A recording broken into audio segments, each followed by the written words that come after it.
تناجش کہتے ہیں کہیں سودا کرنے میں بولی پر بولی بڑھاتے چلے جانا، بھاؤ بڑھانا، دوسرے کا تو یہ ہے کہ ستیہ ناش ہونا، خود ارادہ بھی نہیں ہے خریدنے کا، لیکن دوسرے کو دیکھ لیا ہے کہ اس کی انٹینشن ہے، وہ چاہتا ہے، تب اس کے اوپر قیمت بڑھا رہے ہیں۔ ولا تباغضوا، اور بغض نہ رکھو ایک دوسرے سے۔ بغض اصل میں کہتے ہیں ایک ایسی قلبی کیفیت کو کہ بلا سبب کوئی شعوری طور پر آپ معین بھی نہ کر سکیں کہ اس سے مجھے شکایت کیا ہے، لیکن یہ کہ کچھ ایک الرجی سی ہو جائے، طبیعت کے اندر جو ہے اس سے ایک کھچاؤ پیدا ہو جائے، اسے کہتے ہیں اللہ واسطے کا بیر، خدا واسطے کا بغض، یعنی کوئی سبب نہیں، پتہ نہیں اسے مجھ سے اللہ واسطے کا بیر ہے کوئی۔ تو یہ جو بغض ہے در حقیقت یہ اس کیفیت کا نام۔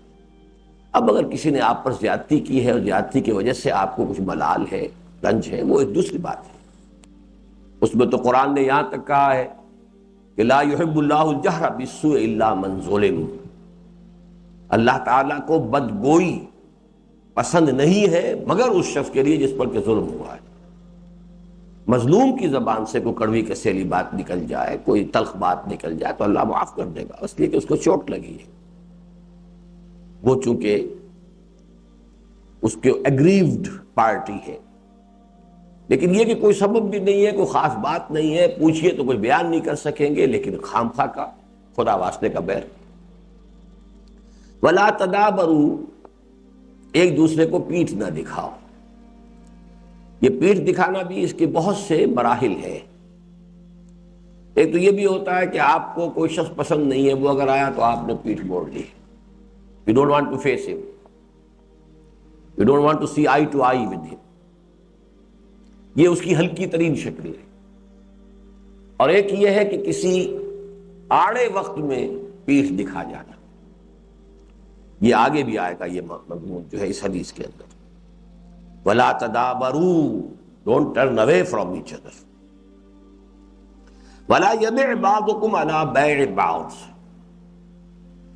ایک تو وہ تھا کہ قیمت ہی بڑھانے کے لیے خام خواہ کی فیک بولی دے رہا ہے انسان، اور ایک یہ ہے کہ کسی کا کوئی شخص سودا کر رہا ہے، اب آپ کو معلوم ہے وہ سودا کر رہا ہے، آپ نے آ کے اس کے اوپر مزید اپنی آفر کر دی، یہاں آپ خریدار ہیں، اس سے بھی روکا گیا۔ پہلا شخص آیا ہے وہ سودا کر رہا ہے، لیٹ ہم ڈیسائیڈ، یا سودا ہو جائے یا یہ کہ وہ فروخت کنندہ جو ہے انکار کر دے۔ If it has been decided this way or that way, then you can go ahead۔ اس نے انکار کر دیا، نہیں صاحب اس قیمت پہ مجھے پڑتا نہیں کھاتا، میں نہیں دوں گا، اور وہ خریدار چل پڑا، اب آپ جا کے اس کے لیے خریدار، یہ دوسری بات ہے۔ لیکن بیع کسی کی ابھی ہو رہی ہے اور آپ اس کے اوپر جو ہے قیمت بڑھا کر اور اپنی اس قیمت کو چیز کو حاصل کرنا چاہیے، گویا کہ بہت بڑی زیادتی ہے، بہت غلط حرکت۔ اسی پر قیاس کر لیجئے کہ اگر معلوم ہو کہ کہیں کسی کا رشتہ ہو رہا تو رشتے پر رشتہ بھیجنا، یہ بھی در حقیقت بہت بری حرکت ہے۔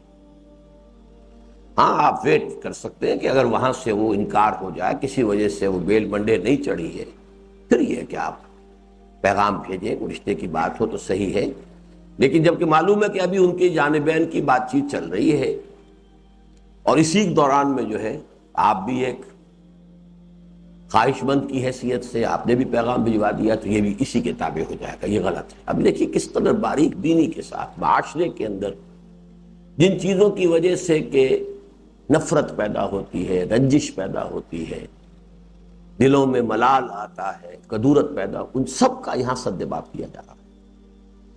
لا تحاسدوا ولا تناجشوا ولا تباغضوا ولا تدابروا ولا يبع بعضكم على بيع بعض وكونوا عباد الله اخوانا، اور بن جاؤ اللہ کے بندے اور آپس میں بھائی بھائی۔ اب اس حدیث کے اس ٹکڑے کے اندر تو زیادہ جو ہے کانٹیکسٹ وہ ہے خاص معاشرتی سطح پر، لیکن اس کا جو مفہوم ہے وہ بہت وسیع ہے۔ کونوا عباد اللہ اخوانا، یہ اسلام کا سیاسی نظام بھی آ گیا، حاکمیت اللہ کی، تم سب کے سب اس کے بندے ہو، اخوانا تم سب برابر ہو۔ جو امام ابو حنیفہ رحمۃ اللہ علیہ کا موقف ہے کہ المسلم کفو لکل مسلم، at legal level, at constitutional level, all Muslims are absolutely equal۔ اب ورنہ تو یہ ہوتا تھا، اب یہ متقی آدمی، اس کو 3 ووٹ ہونے چاہیے، یہ فاسق و فاجر ہے، اس کا 1 بھی نہیں ہونا چاہیے، یہ نماز پڑھتا ہے، گڈھے دار پڑھتا ہے، اس کا چلو 1 دے دو۔ یہ نہیں ہے۔ So long as you accept him as a legal Muslim, he is entitled to all the rights of a Muslim۔ اس میں ہمارے ہاں فزیولوجی میں ہوتا ہے all or none law، ہوں گے تو سارے حقوق ہوں گے، نہیں ہوگا تو 0 ہو جائے گا، nothing in between۔ اگر آپ نے اسے غیر مسلم قرار دے دیا، کافر قرار دے دیا، مسلمان کے سارے حقوق ایک دم ساقط ہو گئے، 0 ہو گیا۔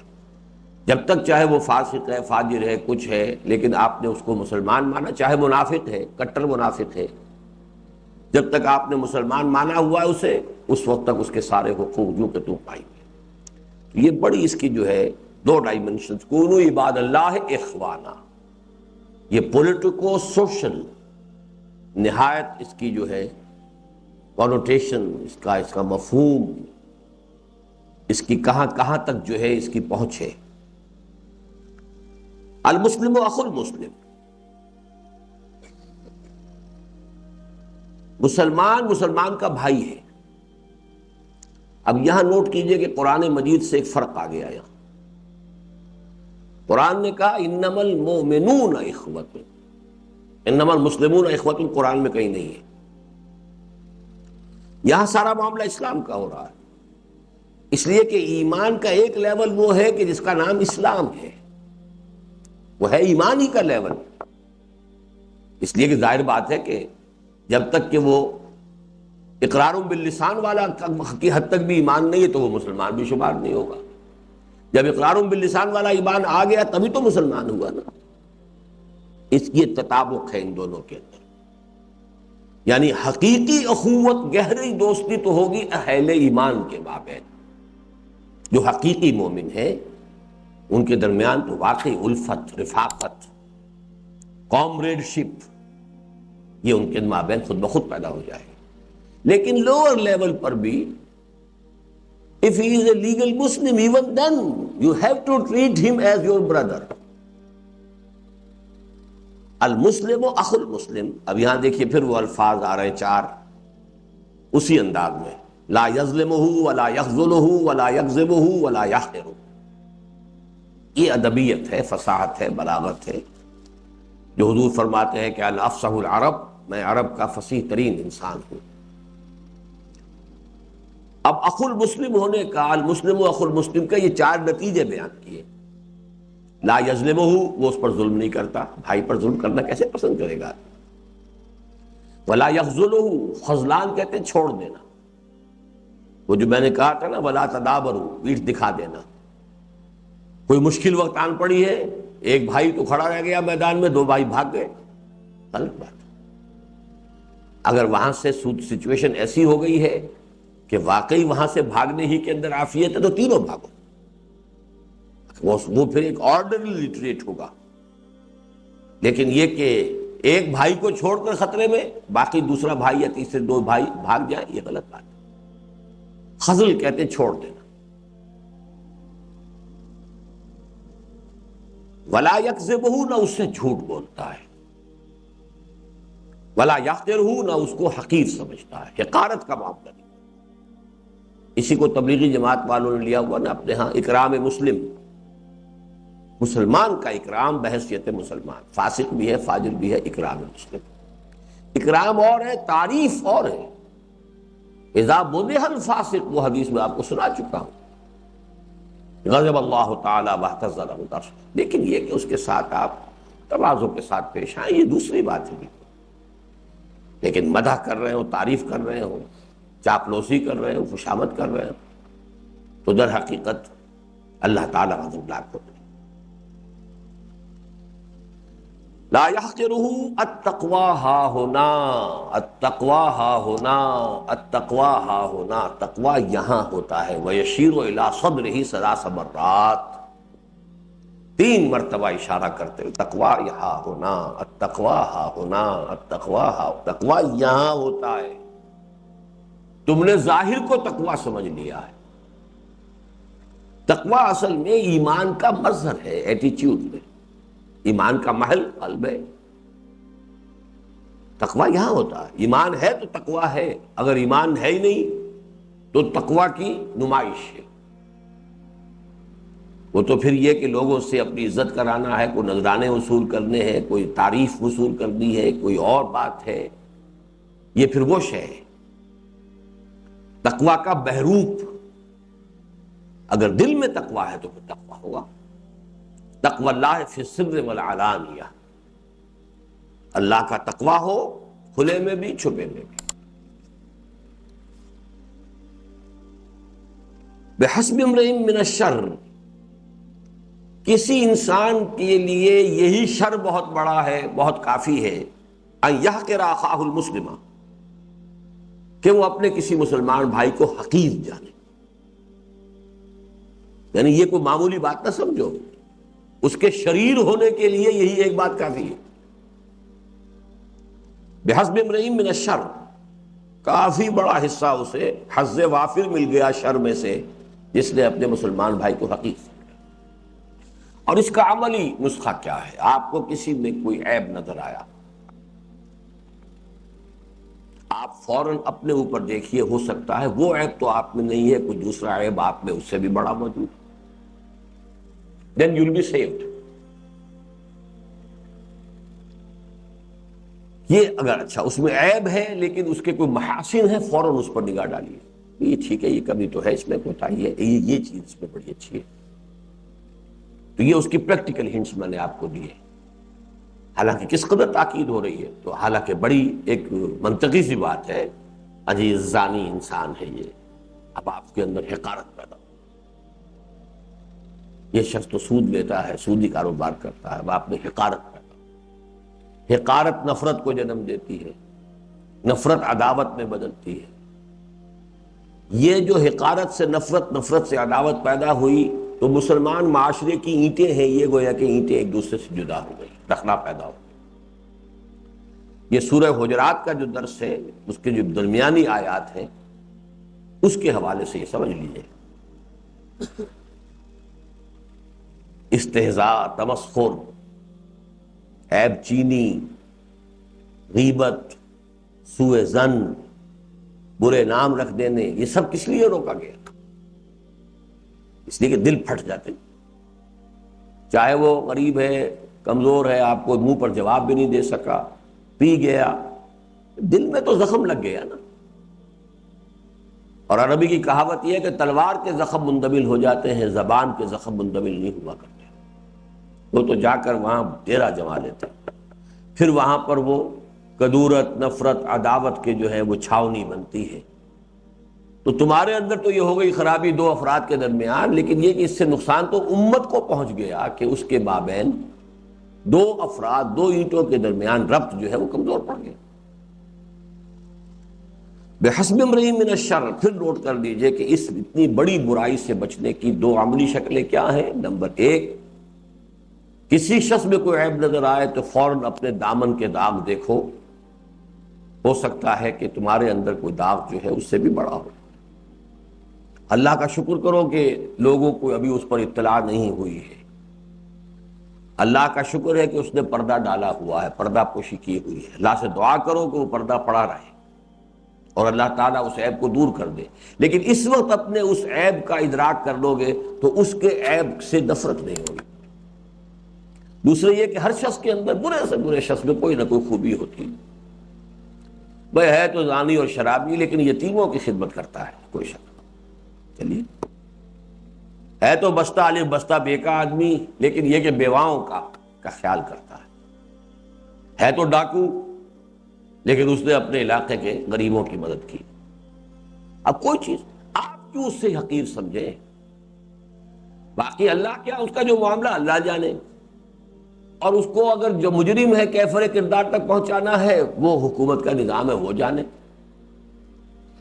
اگر اس کے خلاف مقدمہ ثابت ہو جاتا ہے اس سے سزا ہو جائے گی۔ آپ خامخواہ اپنے دل میں اس کے لیے کدورت اور میل کیوں جمع کریں؟ ہاں اس کی برائی کو برا سمجھیں، یہ نہ ہو کہ آپ برائی کے بارے میں بھی مداہنت برتنے لگیں۔ برائی کو برا سمجھیں لیکن برے سے نفرت نہ ہو، برے سے حقارت نہ ہو، مریض سے نفرت نہ ہو، مرض سے نفرت ہو۔ ڈاکٹر کی ساری لڑائی جو ہے وہ مرض سے، مریض سے نہیں ہے، مریض کا تو وہ خیر خواہ ہے۔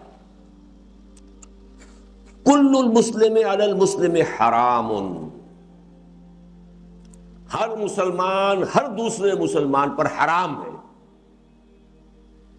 یہ حرام کا لفظ جو ہے بڑا عجیب ہے، کچھ بری چیزوں کے لیے بھی آتا ہے، سور حرام ہے، شراب حرام ہے، اور بیت اللہ کے لیے بھی آتا ہے، مسجد الحرام، بلد الحرام۔ اس میں یہ ہے کہ جس شے کی حرمت ایسی ہے کہ اس کو کوئی بٹا نہ لگنے پائے۔ اب دونوں طرف جائے گا یہ کہ اگر آپ نے حرام چیز کا ارتکاب کیا تو گویا کہ اللہ نے جو اس کی حرمت قائم کی تھی آپ نے اس کا بٹا لگا دیا۔ کسی شے کی عظمت ہے، اس عظمت کو آپ نے کوئی نقصان پہنچا دیا تو اس کی حرمت کو بٹا لگ گیا۔ تو یہ دو دھاری تلوار ہے۔ کل المسلم علی المسلم حرام دمہ ومالہ وعرضہ، یہ کیا کہلاتے ہیں گرامر میں؟ اتنی گرامر تو آپ کو مجھ سے زیادہ آتی ہے، کیا کہیں گے اس کو؟ مرکب اضافی تو ہے یہ، حرام، کل المسلم علی المسلم حرام، بدل، مسلم کا بدل۔ مسلم حرام ہے کیا مطلب؟ مسلم کا گوشت کھانا حرام ہے؟ نہیں، اس کا خون حرام، یعنی اس کی جان حرام ہے، اس کی جان آپ نہیں لے سکتے۔ وہ ہم پڑھ چکے ہیں کہ صرف 3 چیزیں ہو سکتی ہیں جس سے جان لی جا سکتی ہے۔ مال اس کا حرام ہے، آپ نے بغیر کسی حق کے اس کا مال اگر کہیں ضبط کر لیا، کہیں آپ نے چوری کر لی، کہیں آپ نے کسی اور طریقے سے ہڑپ کر لیا، کوئی غبن کر لیا، حرام۔ وعرضہ، اس کی عزت، تہمت لگا دی، خام خواہ کی عیب چینی کی ہے، اس کی عزت نفس کو ٹھیس پہنچائی ہے۔ کل المسلم علی المسلم حرام۔ اور یہ اس مضمون تو خطبہ حجۃ الوداع کے دن جو ہے شدید ترین الفاظ میں آیا ہے کہ تم جانتے ہو یہ کون سی جگہ ہے؟ بلد الحرام۔ کون سا دن ہے؟ حج کا دن ہے۔ اس طرح آپ نے گنوایا، پھر فرمایا ایک مسلمان کی جان اور مال عزت اس سے بھی زیادہ محترم،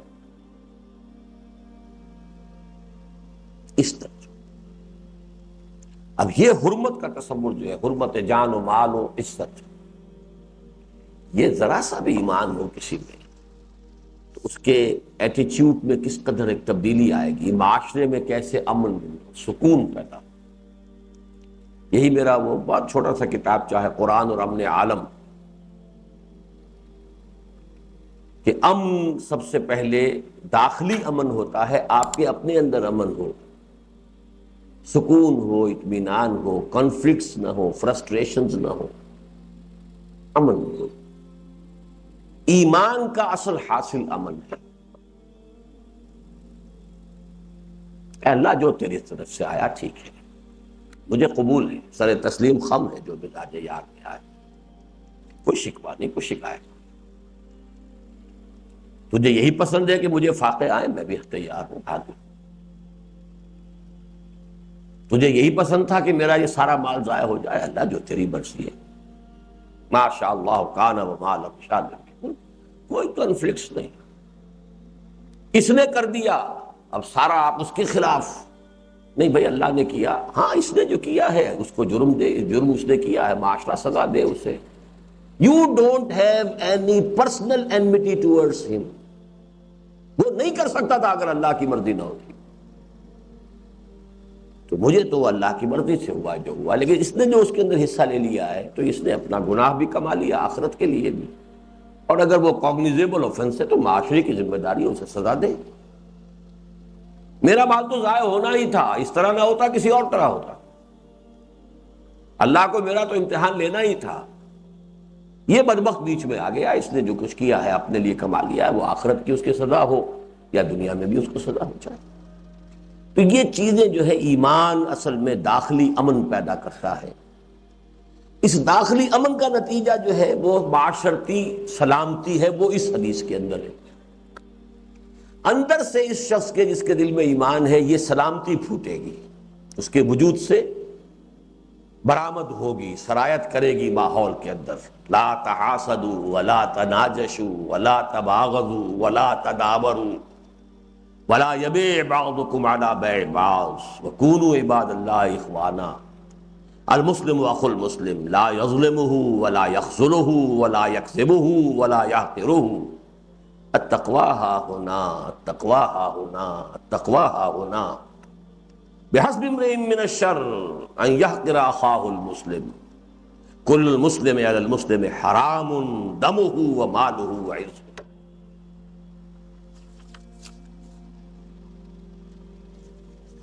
اب اسی طرح کی ایک اور حدیث عن ابی ہریرہ رضی اللہ عنہ عن النبی صلی اللہ علیہ وسلم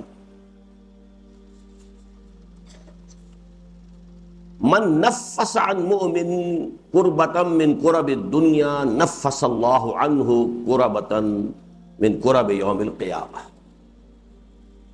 یہ وہی معاشرت کا معاملہ آ رہا ہے. جس نے دور کر دی کسی مومن سے کوئی تکلیف دنیا کی تکلیفوں میں سے، اللہ تعالیٰ اس کے عوض دور کر دے گا اس سے کوئی تکلیف قیامت کے دن کی تکالیف میں سے. یہ وہی حسن معاشرت، حسن معاملت، آپس میں کیسے رہو، کیسے ایک دوسرے کے ساتھ تعامل کرو، ایک دوسرے کی مشکلات کو بانٹو، ایک دوسرے کے غم بانٹو، درد بانٹو، شریک ہو. من نفس عن مؤمن کربۃ من کرب الدنیا نفس اللہ عنہ کربۃ من کرب یوم القیامہ. ومن یسر علی معسر یسر اللہ علیہ فی الدنیا والآخرہ.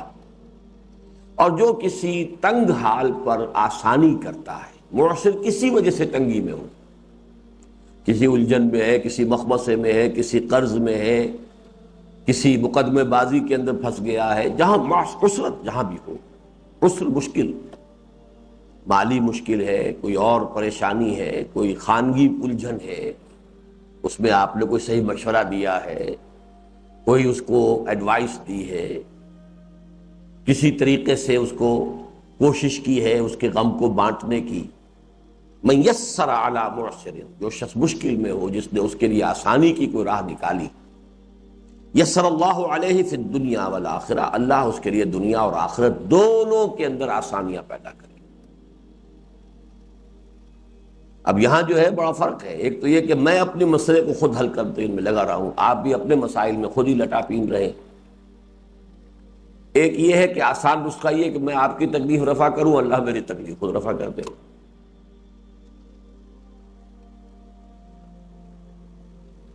بڑا پیارا شعر ہے فارسی کا، فکر ماں درکار ماں آزار ماں، کار ساز ماں بے فکر کار ماں. میرا کار ساز میرے کام کی فکر کر رہا ہے، اور میں اپنے کام کی خود فکر کروں گا تو اپنے لیے آزار پیدا کر لوں گا. اگر صحیح کرنے کا امکان ہے تو غلط کا بھی تو امکان ہے کہ نہیں. فکر ماں درکار ماں آزار ماں، اپنے مسئلے کے اندر خود میں حل کر رہا ہوں، اپنی تدبیر ہے، اب سوچ رہا ہوں یوں کروں ایسے کروں، اللہ کی طرف کوئی دھیان ہی نہیں، نہ معاشرے کی طرف ہے، تو اپنے لیے آزار پیدا کر رہا ہوں میں. اس سے بہتر نہیں کہ اللہ کے ذمہ لگا دو. اللہ کے ذمہ لگانے کا طریقہ یہ ہے.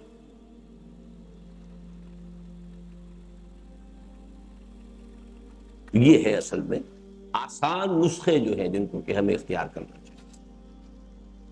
کار ساز ماں بے فکر کار ماں، تفویض کر دی، افوض امری الی اللہ، اے اللہ میں اپنا معاملہ تیرے حوالے کرتا ہوں، سپردم بے تو مایا خیش رات دانی حساب کم و بیش۔ یہ ساری بحثیں سورۃ تغابن میں آتی ہیں۔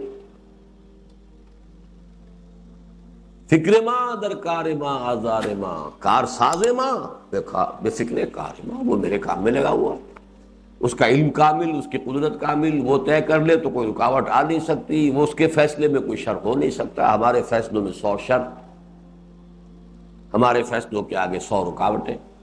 تو نسخہ یہ ہے کہ آپ، ایک تو یہ کہ اس کے کام میں آپ لگ جائیے، من کان اللہ کان اللہ لہو، جو اللہ کا ہو گیا اللہ اس کا ہو گیا، آپ اس کے کام میں لگ جائیے، اپنی فکر چھوڑ دیجئے، اپنی فکر اللہ کے حوالے کر دیجئے، وہ کرے گا خود، ٹھیکہ دے دیجئے اپنا اس کو۔ تو کیسے ہوگا؟ اپنے آپ کو لگا دیجئے اس کے کام میں، ہم اٹل۔ اور اگر سوچ یہی رہے بٹ صاحب کی طرح کہ بڑے بڑے کاروبار تو ضرور کرنے ہیں، تو پھر یہ کیا کریں، پھر وہ کیا کریں، پھر یہ کیسا ہو، یہ انکم ٹیکس سے کیسے نپٹیں، اس سے کیا کریں، سود سے کیسے بچیں، کبھی نہیں بچ سکتے، ناممکن۔ اللہ کے ہو جاؤ، اللہ تمہارا ہو جائے۔ وَمَن سَتَرَ مُسْلِمًا سَتَرَهُ اللَّهُ فِي الدُّنْيَا وَالْآخِرَةِ، جو کسی مسلمان کی پردہ پوشی کرے گا، اللہ اس کی پردہ پوشی کرے گا دنیا اور آخرت دونوں میں۔ اب یہ سطر بھی دونوں معنی میں ہے، ایک جسمانی سطر ہے، کوئی مسلمان ہے لباس نہیں ہے، آپ نے لباس پہنا دیا اس کو، اور کسی کی عیب کے اوپر پردہ ڈالنا، چھپانا۔ من ستر مسلما سترہ اللہ فی الدنیا والآخرہ، واللہ فی عون العبد ما کان العبد فی عون اخیہ، اللہ بندے کی مدد میں لگا رہتا ہے جب تک کہ بندہ اپنے بھائی کے کام میں لگا رہتا ہے۔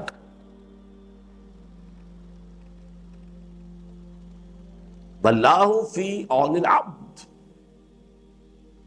ما کان العبد فی عون اخیہ۔ اب اس کے بعد جو حدیث آ رہی ہے تو بارہا ہمارے ہاں بیان ہوئی ہے، یہ خاص طور پر اب چونکہ یہ ساری چیزیں پیدا ہوں گی ایمان سے، یہ ایمان کے مظاہر ہیں، اندر ایمان ہوگا تو یہ خود بخود اس میں سے شگوفے پھوٹیں گے، پھول بنیں گے، رنگا رنگ جو ہے اس کے اندر، ساری کردار کے اندر یہ خوش رنگیاں پیدا ہوں گی، یہ پھول اور پھل اس میں لگیں گے۔ تو ایمان کہاں سے آئے گا؟ اب وہ سن لیجئے۔ وَمَنْ سَلَكَ طَرِيقًا يَلْتَمِسُ فِيهِ عِلْمًا سَهَّلَ اللَّهُ لَهُ فِيهِ طَرِيقًا إِلَى الْجَنَّةِ، جس شخص نے کوئی راستہ اختیار کیا، راستہ طے کیا، کسی راستے پر چلا جس سے کہ وہ علم حاصل کرنا چاہے، ایک دولت کمانے کے لیے بھی سفر ہوتا ہے، ٹھیک ہے، وہ بھی مسنون ہے، آپ جائیں سفر کریں، ریلۃ الشتاء والصیف قریش کا جو ہے وہ دولت کے لیے تھا، کاروبار تھا، وہ بھی ہے اپنی جگہ پر، حرام نہیں ہے۔ حضور نے کتنے عرصے تک، جب تک وحی نہیں آئی ہے، آپ نے یہی کاروبار کیا ہے، لیکن ایک ہے شخص جو علم کی طلب میں جا رہا ہے، من سلک طریقا یلتمس به فیہ علما سہل اللہ لہ بہ طریقا الی الجنہ، اللہ تعالیٰ اس کے ذریعے یا اس کے صدقے میں اس کے لیے ایک راستہ جنت کی طرف آسان کر دیتا ہے۔ وَمَجْتَمَعَ قَوْمٌ فِي بَيْتٍ مِّن بُيُوتِ اللَّهِ، اور نہیں جمع ہوتے کوئی لوگ کسی گھر میں اللہ کے گھروں میں سے۔ ظاہری الفاظ کی بنا پر تو خیال یہ ہے کہ اس سے مراد مسجد ہے، لیکن بہت سے شارحین کا یہ قول ہے کہ اس سے مراد کوئی بھی جگہ، رند جہاں بیٹھ کے پی لے وہی بے خانہ بنے، جو بھی ظرف ہاتھ میں اٹھا لے وہی پیمانہ بنے، یہاں بیٹھ جاؤ۔ اللہ تعالیٰ نے، حضور نے فرمایا، اللہ نے میرے لیے پوری زمین کو مسجد بنا دیا، لیکن یہ کہ بہرحال درجہ بدرجہ رہے گا۔ اللہ کے گھر کے اندر جہاں نمازیں پڑھی جاتی ہیں باجماعت، اس کی اپنی ایک کیفیت ہے، اس کی ایک روحانی فضا ہوتی ہے، لیکن اس کو اس سے خاص نہیں کیا ہے اکثر لوگوں نے۔ مجتمع قوم فی بیت من بیوت اللہ یتلون کتاب اللہ ویتدارسونہ بینہم، اللہ کی کتاب کو پڑھنے کے لیے اور آپس میں سمجھنے سمجھانے کے لیے. یہ کون سا باب آ گیا؟ جی تفاعل. تفاعل میں دو فریق شریک ہوتے ہیں، سمجھنا سمجھانا. ایک ہمارا درس ہوتا ہے، وہ ون وے ٹریفک ہوتا ہے. ایک ہے ڈسکشن بھی ہو رہی ہے، گفتگو ہو رہی ہے. اب کل کا جو آپ کے سامنے آیا ہے کوئی طریقہ، جدید طریقے یہی ہے کہ پارٹیسپیشن ہو، ساتھ ساتھ بات چلتی جائے، اور کوئی شخص بھی یہ نہ سمجھے کہ بس ایک بمبارڈمنٹ ہو رہی ہے اور مجھے تو ریسیو کرنا ہی کرنا ہے ہر حال میں. تو بہرحال اس کے لیے ٹیکنیکس ہیں جو ڈیولپ ہو رہی ہیں. اس تدارس کا مفہوم یہی ہے، ایک دوسرے سے سمجھنا سمجھانا. یہ محض تلاوت کے لیے نہیں ہے، یہ نوٹ کر لیجیے. بدقسمتی سے ہمارے ہاں سارا معاملہ جو ہے وہ تدارسون کا ہو گیا، وہ تلاوت کا ہو گیا. یتلون کتاب اللہ، یتلون کتاب اللہ ویتدارسونہ بینہم، آپس میں ایک دوسرے کو تدارس. درس کے اصل لفظی معنی کیا ہے؟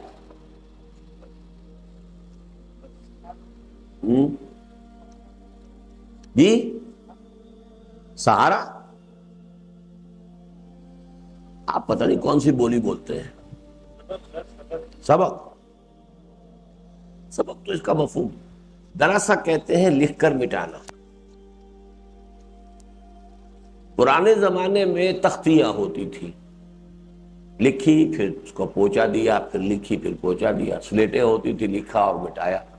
یہ کاپیاں کہاں ہوتی تھی؟ اور اس حساب سے کاغذ تو ایک نایاب اور کمیاب شے، بہت قیمتی شے، بہت ہی انقا شے. تو تدارس یہ ہے، لکھو مٹاؤ، لکھو مٹاؤ، لکھو مٹاؤ. اس کا مطلب کیا ہے؟ گھسنا، بار بار کی تکرار سے اس کو اچھی طریقے سے پکانا. یتدارسونہ بینہم. اب کیا ہوتا ہے جب یہ لوگ جمع ہوتے ہیں؟ الا نزلت علیہم السکینہ، مگر لازماً نازل ہوتی ہے ان پر سکینت. وغشیتہم الرحمہ، اور رحمت ان کو ڈھانپ لیتی ہے، سایہ کر لیتی ہے. وحفتہم الملائکہ، اور فرشتے ان کے گرد گھیرا ڈال لیتے ہیں. وذکرہم اللہ فی من عندہ، اور اللہ تعالیٰ ان کا تذکرہ کرتا ہے اس مجلس میں، ملائکہ مقربین جو اس کے قریب جو فرشتے ہیں. میرے بندے دیکھو، انہوں نے مجھے دیکھا نہیں، جنت دیکھی نہیں، وہ غیب پر ایمان رکھتے ہیں. اتنا ایمان رکھتے ہیں، گھر بار چھوڑ کر آ گئے ہیں میری کتاب سمجھنے کے لیے، پڑھنے کے لیے. یہی وقت وہ کسی دنیاوی دھندے میں لگا سکتے تھے، اسی میں وہ کوئی منفعت بخش کام کر سکتے تھے. چھوڑ کر آئے ہیں، کس لیے آئے؟ میری کتاب کے شوق میں. یہ اصل میں اللہ تعالیٰ کیوں ذکر کرتا ہے کہ فرشتوں نے انسانوں کے بارے میں اندیشہ ظاہر کیا تھا. اَتَجْعَلُ فِيهَا مَن يُفْسِدُ فِيهَا وَيَسْفِكُ الدِّمَاءَ. انسان کی سرشت کے اندر جو خرابی تھی وہ انہیں نظر آ گئی تھی، صحیح نظر آئی تھی. یہ خون ریزی کرے گا اور یہ کرے گا اور وہ کرے گا، فساد مچائے گا. وہ بھی صحیح تھا، ان کا مشاہدہ غلط نہیں تھا، لیکن خیر کا پہلو بھی تھا. اس خیر کے پہلو کو اللہ تعالیٰ نے فرمایا انی اعلم ما لا تعلمون، میں جانتا ہوں جو تم نہیں جانتے. اب جب وہ خیر کا پہلو نمایاں ہوتا ہے تو اللہ تعالیٰ فخر فرماتا ہے، دیکھا تم نے، تم تو ہر وقت میری محفل میں ہو، تم اگر نیک ہو تو کیا ہے؟ کون سا تمہارا کمال ہے؟ کیا تم نے کوئی تیر مارا ہے؟ میرے وہ بندے جنہوں نے مجھے دیکھا نہیں، غیب کا پردہ میرے ان کے مابین حائل ہے. جنت دیکھ لی ہوتی انہوں نے تو کیا حال ہوتا ان کا؟ یہ ہے اصل میں وہ ذکرہم اللہ فی من عندہ ومن بطأ بہ عملہ لم یسرع بہ نسبہ. اور جس شخص کو پیچھے رکھ دیا ہو اس کے عمل نے، اس سے آگے نہیں کر سکتا اس کا نسب۔ میں سید زادہ ہوں، ہوا کرو، بھاڑ میں جاؤ، تمہارا عمل کیا ہے؟ پدرم سلطان بول ہوں گے بھائی تمہارے بادشاہ، تم کیا ہو؟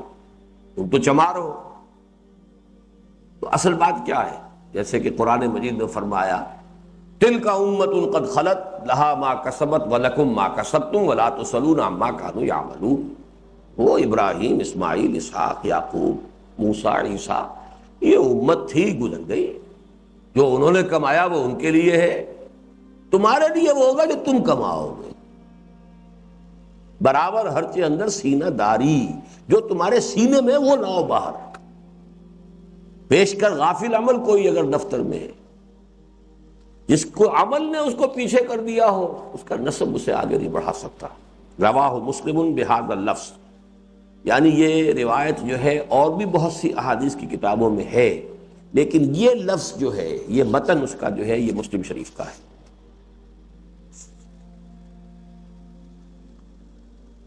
عن ابن عباس رضی اللہ عنہما عن رسول اللہ صلی اللہ علیہ وسلم یرویہ عن ربہ تبارک وتعالی قال، روایت کیا گیا ابن عباس سے رضی اللہ عنہما، انہوں نے روایت کیا عن رسول اللہ صلی اللہ علیہ وسلم فیما یرویہ، اس میں کہ جو روایت کی حضور نے عن ربہ، اپنے رب سے، یعنی یہ کہ اس کو ہم کہیں گے حدیث قدسی کی نوعیت کی شے ہے۔ یہ حدیث قدسی جو ہے وہ اللہ کی بات ہے جس کو حضور اپنی زبان سے بیان کرتے ہیں۔ ان اللہ کتب الحسنات، یعنی یہ کہ حضور نے یہ اپنی اتھارٹی پر بات نہیں کہی ہے، بلکہ یہ فرمایا کہ رب یہ کہتا، یرویہ عن ربہ۔ لیکن یہ بات بھی ایسی ہے جو آگے آپ دیکھیں گے کہ اس کو کوئی انسان از خود نہیں کہہ سکتا، چاہے وہ رسول ہی۔ یہ آخرت سے متعلق فیصلوں کی بات ہے جو اللہ تعالیٰ ہی کے ایما سے کہی جا سکتی ہے۔ ان اللہ کتب الحسنات والسیئات، یقیناً اللہ تعالیٰ نیکیاں اور بدیاں لکھتا ہے، لکھی جا رہی ہیں، اس کے فرشتے ہیں، کارندے ہیں۔ اور آج تو ہمیں معلوم ہے نہ کسی فرشتے کی ضرورت نہ کارندے کی ضرورت۔ کوئی ہمارے اندر ہی کوئی اگر کوئی منیچر ٹیپ ریکارڈر لگا ہوا ہو، کوئی ایسا چپ ہو کہ جو ایک ہی جو ہے 70 برس کی پوری زندگی کا ریکارڈ اپنے اندر محفوظ کر لے، تو کون سی مشکل بات ہے۔ ان اللہ کتب الحسنات والسیئات، اللہ لکھ رہا ہے نیکیاں بھی بدیاں بھی۔ ثم بین ذلک، پھر اس نے ان کو ظاہر بھی کر دیا اپنی کتاب میں۔ کتبہ یہاں پہ اصل میں اس مفہوم میں آ رہا ہے کہ اللہ نے معین کر دی ہے، یہاں مفہوم دوسرا ہے کہ اللہ نے معین کر دی ہے، طے کر دی ہے، یہ نیکی ہے، یہ بدی ہے، یہ نیکی ہے، یہ بدی ہے۔ ثم بین ذلک، پھر اسے واضح بھی کر دیا۔ تبیین جو ہے وہ تبیین نفسی بھی ہے کہ نفس انسانی کے اندر بھی اس کو ودیت کر دیا گیا، فَأَلْهَمَهَا فُجُورَهَا وَتَقْوَاهَا، اور تبیین کی تکمیل ہو گئی وحی کے ذریعے سے۔ فَمَنْ هَمَّ بِحَسَنَةٍ فَلَمْ يَعْمَلْهَا كَتَبَهَا اللَّهُ عِنْدَهُ حَسَنَةً كَامِلَةً، جس شخص نے کسی نیک کام کا ارادہ کیا پھر کر نہ سکا، اس کی بھی اللہ تعالیٰ ایک مکمل نیکی درج کر لے گا۔ دیکھیے ترغیب کیا ہے، نیک خیالات تو پیدا کرو اپنے اندر، نیکی کے ارادے تو باندھو۔ جو تبلیغی بھائی کہتے ہیں بھائی ارادے تو کر لو، یہ خود ایک نیکی ہے۔ من ہم، جس نے ارادہ کیا بحسنۃ، ایک نیکی کا، فلم یعملھا، پھر اس پر عمل نہ کیا، کر نہیں سکا، کوئی عارض ہو گیا، کوئی سبب ہو گیا، کتبہ اللہ عندہ حسنۃ کاملہ، اللہ تعالیٰ اس کو ایک مکمل نیکی درج کر لیتا۔ وَإِنْ هَمَّ بِهَا فَعَمِلَهَا، پھر اگر اس نے اس پر ارادہ بھی کیا تھا، عمل بھی کر لیا، کتبہ اللہ عندہ 10 حسنات الی 700 ضعف الی اضعاف کثیرۃ، اب اللہ اس کو لکھتا ہے 10 نیکیاں، 10 نیکیاں تو کم سے کم، اس سے آگے لے کر 700 گنا تک، اور اس سے بھی آگے جتنا چاہے بڑھائے، 700 گنا کے بھی ملٹیپل کرتے جائیے۔ اس کا سارا جو معاملہ ہوتا ہے وہ نیکی کتنی عمدگی سے کی ہے، عمل بھی اچھا تھا، کیا بھی نہایت خوبصورتی سے، احسان حسنہ میں بھی احسان کیا ہے اس نے، جو اس کے اندر پیدا کی ہے خوبصورتی۔ پھر یہ کہ اس میں کس قدر احتیاط سے اس نے اپنی نیت کو پاک رکھا ہے، کہیں تحت الشعور میں بھی کہیں کسی میرے اندر ریاکاری یا کوئی اور جذبہ پیدا نہ ہو جائے، اس کی کتنا اس نے اہتمام کیا۔ اگر غیر شعوری طور پر کوئی چیز شامل ہو گئی تو اللہ نہیں پکڑے گا، لیکن کسی نے غیر شعوری کے اندر بھی اپنی جو ہے خوب کھدائی کر کر کے نکال دیا ہے، تو اب وہ 700 گنا تک، اور 700 گنا سے آگے بھی بڑھ کر الی اضعاف کثیرہ، بہت بڑھا بڑھا۔ اب اس کے برعکس وَإِنْ هَمَّ سَيِّئَةً فَلَمْ يَعْمَلْهَا كَتَبَهَا اللَّهُ عِنْدَهُ حَسَنَةً كَامِلَةً، جس نے برائی کا ارادہ کیا پھر عمل نہیں کیا، اللہ تعالیٰ اس کو بھی ایک نیکی لکھ دے گا۔ ارادہ تو کیا تھا پھر رک گیا ہے، نیکی ہے، کیا نہیں ہے، کوئی نیکی کا خیال آ گیا ہے، کوئی اور اللہ کا خوف آ گیا، کچھ ہو گیا۔ وَإِنْ هَمَّ بِهَا فَعَمِلَهَا، پھر اگر اس نے ارادہ کیا اور کر بھی لیا، كَتَبَهَا اللَّهُ سَيِّئَةً وَاحِدَةً، تو بدی کا اندراج ایک ہی بدی ہوگی، وہ 10 گنا یا 100 گنا یا 700 گنا یا 7,000 گنا نہیں ہوگا، وہ اللہ تعالیٰ کا یہ فضل ہے۔ یہ میں کہہ رہا تھا کہ یہ اتھارٹی جو ہے کسی کو حاصل نہیں ہے، یہ صرف اللہ کا فیصلہ ہے اپنا، بظاہر ہماری منطق کے خلاف بھی ہے، یعنی میری منطق اگر جاتی تو یہاں تک جاتی کہ جس نے ارادہ کیا بدی کا پھر نہیں کی تو اس کی کوئی بدی شمار نہ ہو، یہاں تو فرمایا نہیں، نیکی ہو جائے گی، اٹس اگینسٹ آل لاجک۔ یہی وجہ ہے کہ اس میں یرویہ عن ربہ، ویسے تو یہ کہ ہم حدیث کو ہم کہتے ہی یہ ہے کہ وحی خفی ہے، حضور جو کچھ فرماتے ہیں وہ سب کا سب بھی وحی خفی ہے، لیکن یہ کہ جہاں اس کی طرف خاص اشارہ کرنا مقصود ہوتا ہے، جیسے آپ نے دیکھا کہ وہ جو بچے کے ماں کے پیٹ میں جنین کا معاملہ جو آیا تھا، تو وہاں حضرت عبداللہ ابن مسعود نے ٹھوک کر کہا وَهُوَ الصَّادِقُ الْمَصْدُوقُ، یہ حضور نے فرمایا اور وہ سچے ہیں، ان کی سچائی کی گواہی دی گئی ہے، اس لیے کہ تمہیں یہ بات سمجھ میں نہیں آئے گی، نہ آئے، لیکن انہوں نے کہا ہے سچے شخص کی خبر ہے، وہ تمہیں ماننی ہوگی۔ 38ویں چھوڑ دیجیے ذرا، اب چلیے الحدیث التاسع والثلاثون عن ابن عباس رضی اللہ عنہما ان رسول اللہ صلی اللہ علیہ وسلم قال ان اللہ تجاوز لی عن امت خطأ والنسیان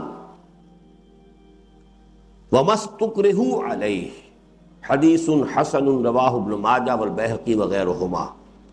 اچھا، پچھلی حدیث جو ہے جو میں نے چھڑوا دی ہے، لیکن اس سے پہلی جو ہم نے پڑھی ہے رواہ البخاری و مسلم فی صحیحہما بہذہ الحروف، اب یہ حدیث جو ہے بخاری اور مسلم کی تھی اور انہی الفاظ میں دونوں کے اندر ہے، کوئی فرق نہیں ہے۔ یہ بھی دیکھیے کس قدر اہتمام سے کہا جا رہا ہے، اس لیے کہا جا رہا ہے کہ یہ حدیث جو ہے وہ ذرا عام لاجک سے ہٹ کر ہے۔ یہ ابن ماجہ اور بیہقی کی ہے،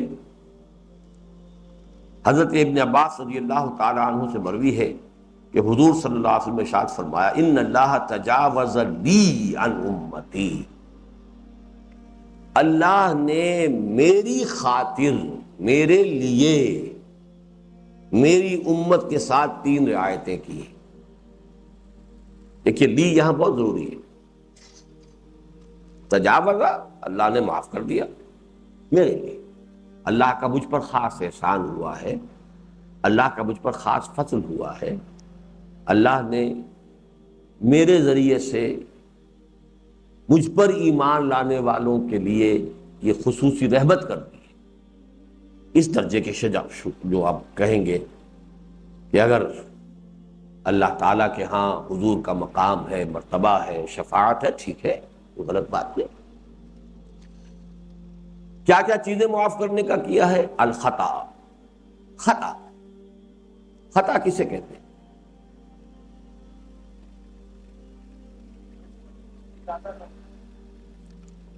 جی صحیح ہے، غیر ارادی طور پر غلطی ہو،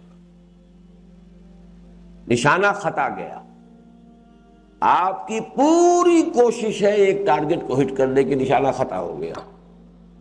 یہ بہترین تعبیر ہے اس خطا کی. خطا ظاہر بات ہے، یہ تو بالکل لاجیکل بات بھی ہے.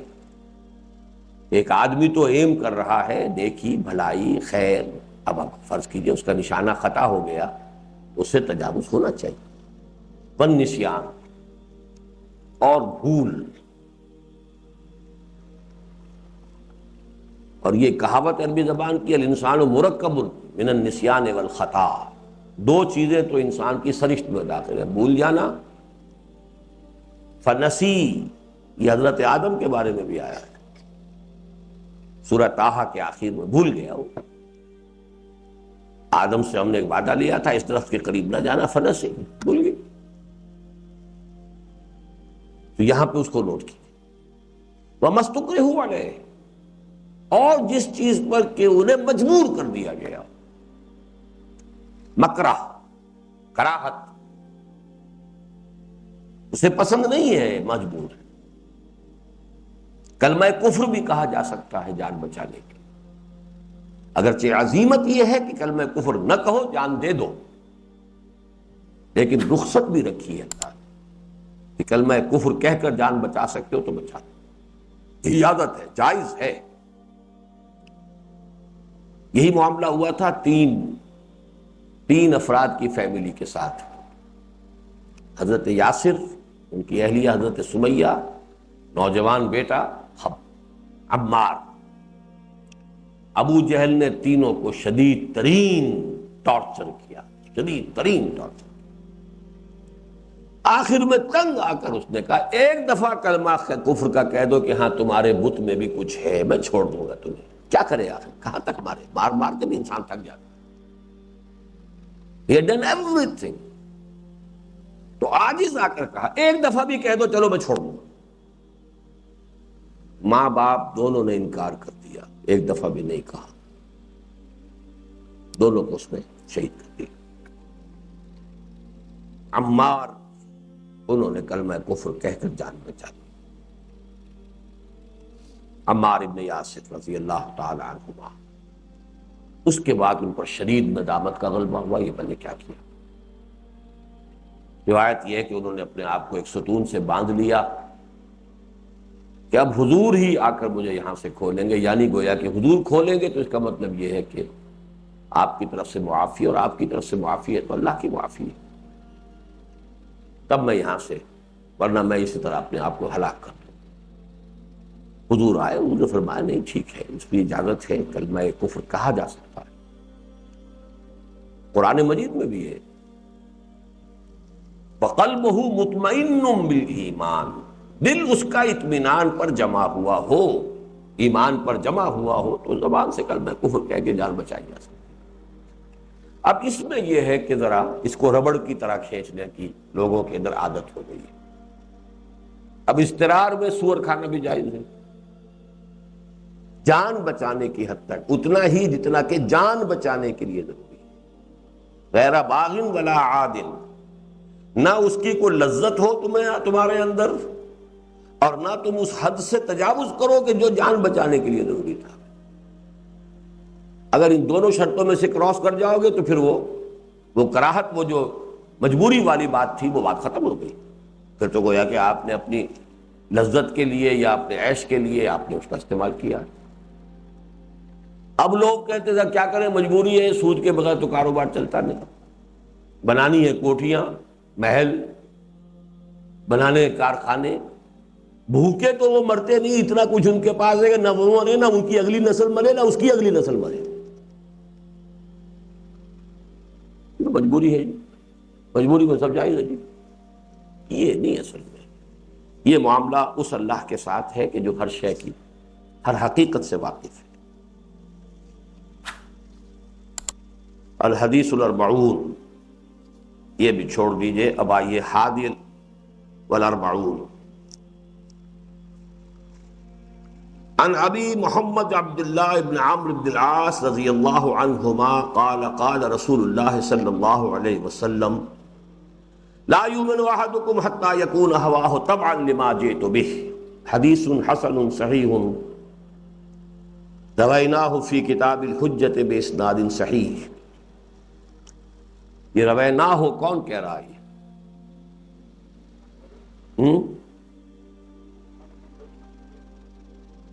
لا حول ولا قوت۔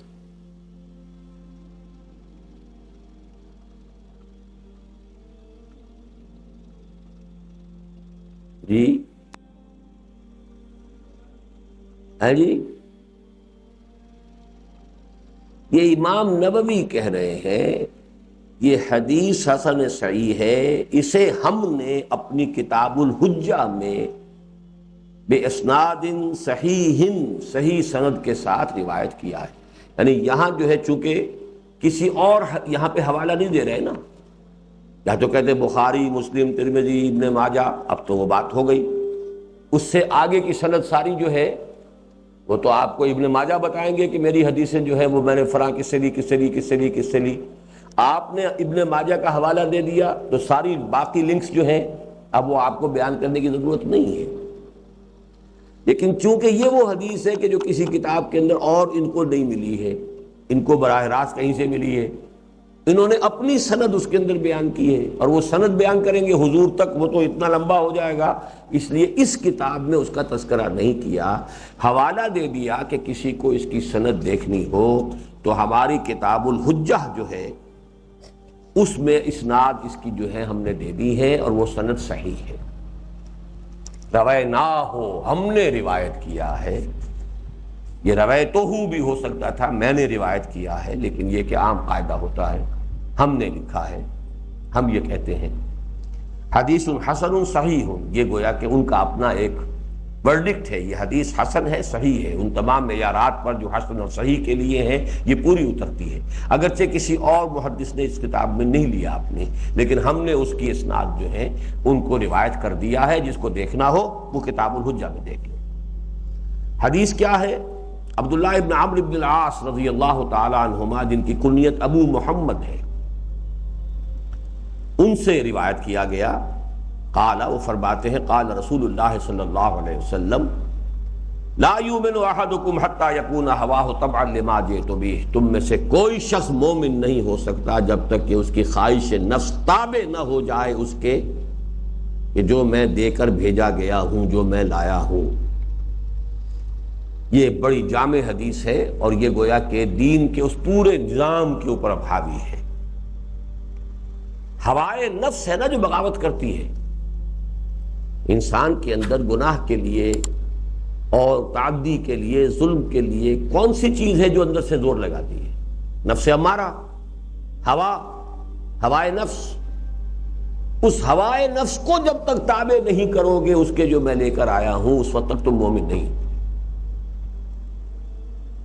یعنی اقرار باللسان والا ایمان تو ہو گیا، جو شخص بھی ایمان کہا لا الہ الا اللہ محمد رسول اللہ، مسلمان ہو گیا، لیکن لا یؤمن احدکم، ایمان کا درجہ حاصل ہوگا کب؟ حتی یکون ہواہ تبعا لما جئت بہ، یہاں تک کہ اس کی خواہش نفس تابع ہو جائے، سرنڈر کر دے۔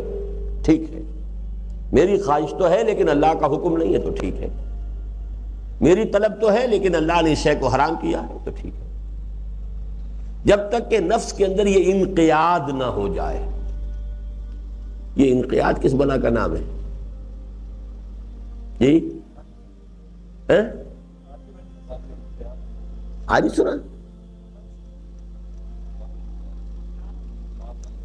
جی؟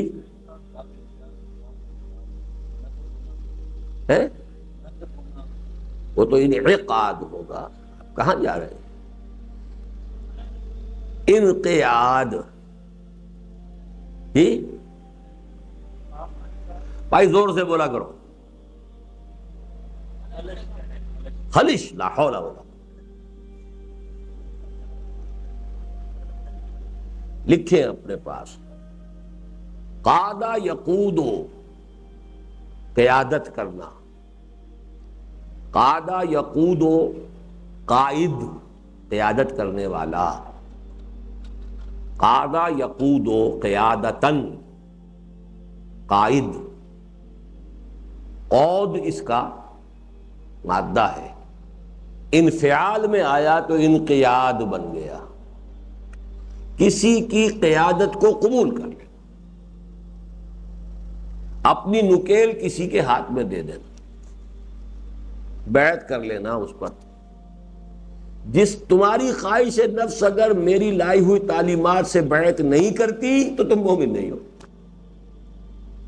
تمہاری خواہش نفس اگر قیادت قبول نہیں کرتی میری لائی ہوئی تعلیمات کی، تم مومن نہیں ہو. لاکھ زبان سے دعوے کرو، لاکھ تم جو ہے تسبیحات کرتے رہو، لا یؤمن احدکم حتی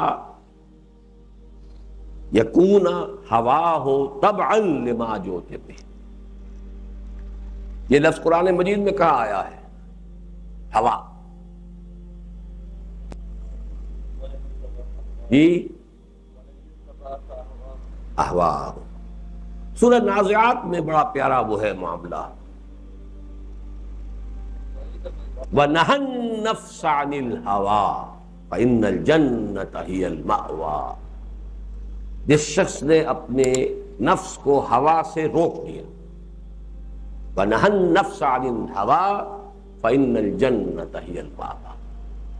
اما من خاف مقام ربہ ونہى النفس عن الهوىٰ، وہ شخص جو اپنے رب کے سامنے کھڑے ہونے سے ڈرتا رہا، کھڑے ہونا ہے، اور اپنے نفس کی لگامیں اس نے کھینچ کر رکھی ہیں، اسے روکے رکھا خواہش سے. فإن الجنة هي المأوى، ان کا ٹھکانہ جنت ہے. اللہم ربنا اجعلنا منهم. اچھا جی، اب یہ دیکھیے، یہ 40 سے آگے نکل گئے. 41ویں حدیث تھی یہ، یعنی 40 اگرچہ نام ہے اس کا، تھوڑی سی ڈنڈی پہلے بھی ماری ہوئی انہوں نے، ایک ایک حدیث کے اندر 2 بھی شامل کی ہوئی ہیں. تو جب وہ 40 کا عدد چونکہ رکھا ہوا ہے اس لیے وہ لکھا تو نام 40 ہی ہے، لیکن یہ کہ اس میں 42 حدیثیں ہیں. اب آخری حدیث جو ہے وہ بعد میں پڑھیں گے. اب آ جائیے، یہ حدیثیں ہیں کہ جو اب تصوف کے باب کی حدیثیں ہیں. کون کون سی چھوڑی تھی یاد ہے جی؟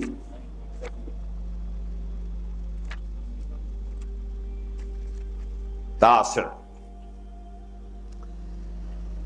عن ابی العباس عبداللہ ابن عباس رضی اللہ عنہما قال، عبداللہ ابن عباس رضی اللہ تعالی عنہما جن کی کنیت ابو العباس ہے، وہی دادا اور پوتے کا نام ایک.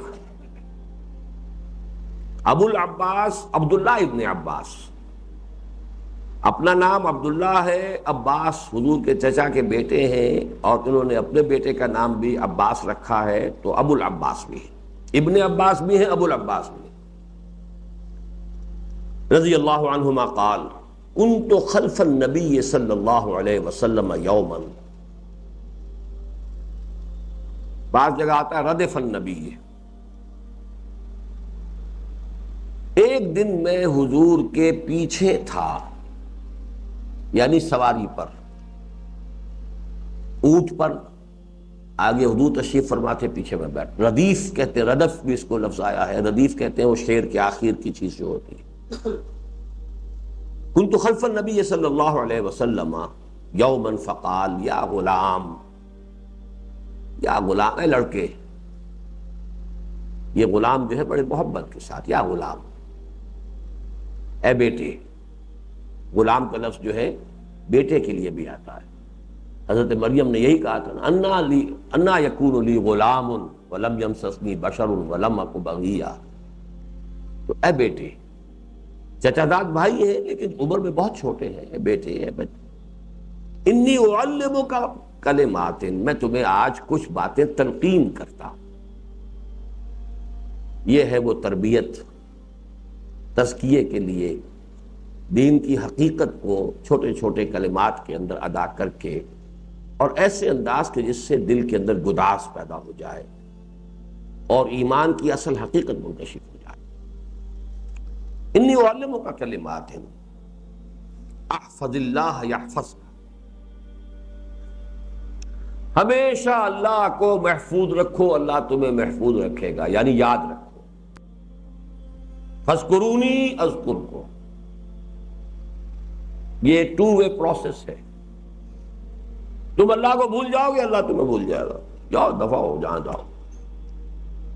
تم اللہ کو یاد رکھو گے، اللہ تمہیں یاد رکھے۔ فاذکرونی اذکرکم۔ اور بعض احادیث میں آتا ہے میرا بندہ اگر مجھے اپنے دل میں یاد کرتا ہے، میں بھی اپنے بندے کو اپنے دل میں یاد کرتا ہوں۔ میرا بندہ اگر کسی مجلس میں مجھے میرا تذکرہ کرتا ہے، میں بھی اپنے بندے کا اس سے کہیں بہتر مجلس میں تذکرہ کرتا ہوں، وہ ملائکہ مقربین کی محفل میں ہوگا۔ احفظ اللہ تجدہ تجاہک،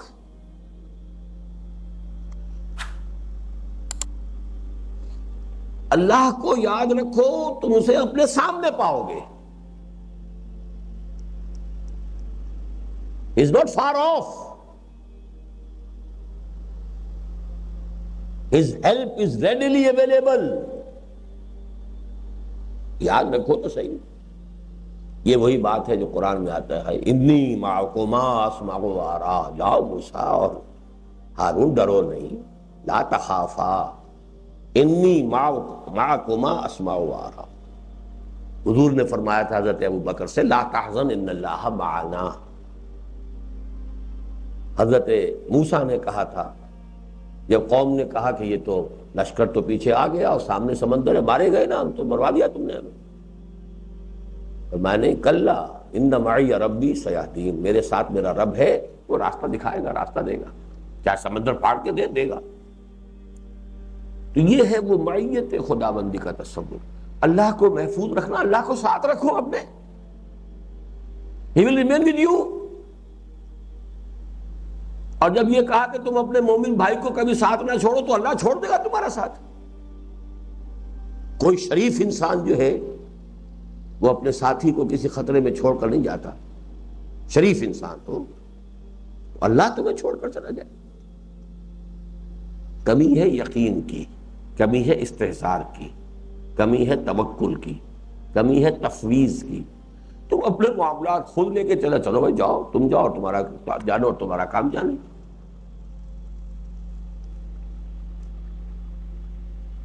تم ہمارے حوالے کر کے دیکھو، پھر ہم جانے اور تمہارا کام جانے۔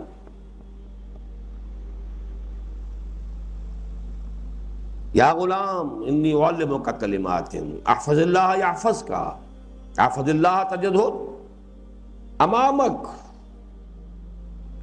اذا سألت فاسأل اللہ۔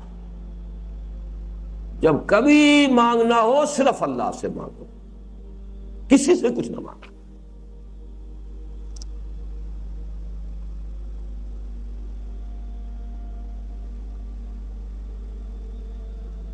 وَإِذَا اسْتَعَنْتَ فَاسْتَعِنْ بِاللَّهِ، جب مدد کی ضرورت ہو اللہ سے مانگو۔ جب وہ ہر دم تمہارے ساتھ ہے، کسی اور سے مدد مانگنے کی ضرورت کیا ہے؟ توہین کر رہے ہیں اس کی، ہم پر بھروسہ نہیں۔ وَعْلَمْ، اور جان لو، ان الامة لو اجتمعت على ان ينفعوك بشيء لم ينفعوك الا بشيء قد كتبه الله لك۔ جان لو کہ اگر پوری قوم جمع ہو جائے، ایڑی چوٹی کا زور لگا دے کہ تمہیں کسی چیز کا فائدہ پہنچا دے، نفع پہنچا دے، ہرگز نہیں پہنچا سکیں گے مگر اتنا جتنا کہ اللہ نے تمہارے لیے لکھ دیا۔ یعنی اپنی امیدیں منقطع کر لو، میرا کام یہ کر دے گا، وہ کام کر دے گا، اس سے میری مشکل حل ہو جائے گی، اس سے میری جو ہے مصیبت رفع ہو سکتی ہے، یہ ذرا سی سفارش کر دے تو بس بیڑا پار ہو جائے گا، یہ ایک رکا لکھ دے تو بس ہو جائے گا۔ وہ ایک کا رکا کیا، ساری قوم جمع ہو کر تمہیں کوئی فائدہ پہنچانا چاہے تو نہیں پہنچا سکتے سوائے اس کے جو اللہ نے تمہارے لیے لکھ دیا۔ تو کیا فائدہ اپنی عزت نفس کا دھیلا کرانا، مانگنا کسی سے؟ کچھ نہیں ہوگا، تم نے اپنے آپ کو ذلیل کر لیا، مدد مانگ کر اپنے آپ کو حقیر ٹھہرا لیا، اپنی عزت نفس کو ٹھیس پہنچا لی۔ ہوگا وہی جو اللہ تعالیٰ کے علم میں پہلے سے معین ہے، وہ ہونا ہی ہے۔ وَإِنِ اجْتَمَعُوا عَلَىٰ أَن يَضُرُّوكَ بِشَيْءٍ لَمْ يَضُرُّوكَ إِلَّا بِشَيْءٍ قَدْ كَتَبَهُ اللَّهُ عَلَيْكَ، اور اگر سب کے سب وہ جمع ہو جائیں کہ تمہیں کوئی نقصان پہنچا دیں، نہیں نقصان پہنچا سکتے مگر بس وہی جو اللہ نے تمہارے لیے پہلے سے لکھ دیا۔ خوف ختم، امید ختم۔ خوف کس کا؟ He can't do any harm to me unless sanctioned by Allah۔ کیوں اس کے ہاتھ جوڑوں، کیوں گڑ گڑاؤں، کیوں خوشامد کروں؟ اب آج ہی خبر پڑھ لیا آپ نے، خوش آمدیں کرتے گڑ گڑاتے گولی تو مار دی 8 کو، جمے رہتے کھڑے رہتے، مرنا تب بھی تھا، مرنا یوں بھی تھا۔ 8 ہزارہ کے لوگوں کو کل گولی ماری گئی ہے ایک گھر میں گھس کر کراچی میں، اور اگی ہزارہ کے علاقے میں وہ لاشیں پہنچی ہیں۔ نہ معلوم کس کس طرح کی قیامتیں پاکستان میں آنے والی ہیں، کیا رد عمل وہاں ہوگا۔ کوئی طاقت ہے کہ جو پٹھانوں کو اور سرحد کے جو لوگ وہاں آباد ہیں کراچی میں اور وہاں کے مہاجرین کو لڑانا چاہ رہی ہے؟ کوئی بیرونی طاقت ہے، اندرونی طاقت ہے، ایم کیو ایم ہے یا ایجنسیز ہیں، واللہ عالم، اللہ جانتا ہے، لیکن یہ ہو رہا ہے۔ اس وقت صرف تذکرہ یہ تھا کہ ہاتھ جوڑنے سے کیا آج؟ رفعت الاقلام وجفت الصحف،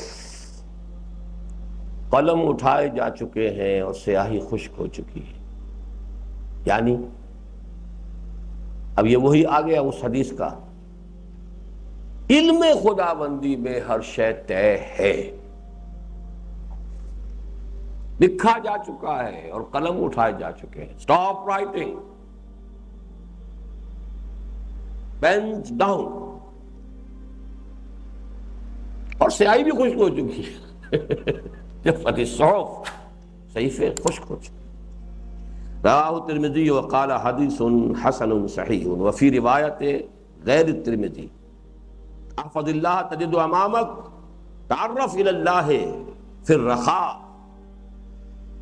یعنی یہ الفاظ اضافی ہیں، اللہ کو اپنے پاس رکھو، اپنے ساتھ رکھو، اپنے ذہن میں محفوظ رکھو، اپنے دل میں مستحضر رکھو، ہمیشہ اپنے سامنے موجود پاؤ گے۔ تعرف الی اللہ فی الرخاء، جب تمہارے لیے سہولتیں ہوں، آسانیاں ہوں، خوشیاں ہوں، اس وقت اللہ کو یاد رکھو گے۔ یعرف کا فی شدہ، وہ تمہیں یاد رکھے گا جب تم کسی مشکل میں ہو، اور جب تم نے اپنی آسانی میں اور عیش میں بھول گئے، ظفر آدمی اس کو نہ جانیے گا چاہے کتنا ہی ہو وہ صاحب فہم و ذکا، جسے عیش میں یاد خدا نہ رہی، جسے تیش میں خوف خدا نہ رہا۔ یہ بہادر شاہ ظفر آخری تاجدار، وہ تاجدار ہند کے تو نہیں تھے، لال قلعے کے تھے، صرف تھے تو تاجدار۔ وَاعْلَمْ أَنَّمَا أَخْطَأَكَ لَمْ يَكُنْ لِيُصِيبَكَ، یہ سب وہ سورۃ تغابن کی بحثیں ہیں۔ جان لو جو چیز تم سے چھٹ گئی، رہ گئی، جو تمہارے نشانے سے خطا ہو گئی یا تمہارا نشانہ خطا ہو گیا، you wanted to get something, you couldn't get it، وہ نہیں ملنے والی تھی تمہیں۔ اب پیچ و تاب نہ کہو، ذرا سا میں نے یوں نشانہ کر لیا ہوتا تو بیڑا پار ہو جاتا۔ کرتے رہو، keep on brooding، nothing doing، یہ ہو سکتا ہی نہیں تھا۔ وَمَا أَصَابَكَ لَمْ يَكُنْ لِيُخْطِئَكَ، اور جو تم پر آئی ہے بات، واقع ہوئی ہے، وہ تم سے ہٹ سکتی ہی نہیں تھی۔ اس کا یہ نتیجہ نہیں ہونا چاہیے کہ آپ کوشش نہ کریں یا مصیبت سے بچنے کی سعی نہ کریں، اپنی سی کوشش کیجئے، لیکن ہوگا وہ جو اللہ تعالیٰ کو منظور ہے۔ لہذا اس میں سکون ہے، اطمینان ہے، یہ نہیں ہے کہ یہ عجیب دیکھو نا میرا تو ساری محنت رکارت گئی، یوں نہ کرتا تو شاید ٹھیک ہو جاتا، یہ بیچ میں نہ آ گیا ہوتا کم وقت تو میرا تو کام بنا پڑا ہوا تھا، یہ سارے جو ہے وہ غصے ہیں، اپنے اوپر بھی حسرتیں ہیں، دوسروں کے اوپر بھی طیش آ رہا ہے، سب سے نجات ہو گئے. ٹھیک ہے بھائی، اللہ تعالیٰ کو یہ منظور نہیں تھا، خلاص. The slate is clean, go ahead now. ورنہ کتنا آپ کا وقت، کتنی صلاحیتیں جو ہے، پھر ٹرینکولائزرز کھائیے، پھر کوئی سیڈیٹیوز کھائیے، پھر وہ اینٹی ڈپریسنٹس. السلام علیکم ورحمۃ اللہ وبرکاتہ. اس طرح کی مزید انبیٹیبل ویڈیوز دیکھنے کے لیے ہمارے اس چینل ایٹرنل فیتھ کو سبسکرائب کریں. آپ کا شکریہ.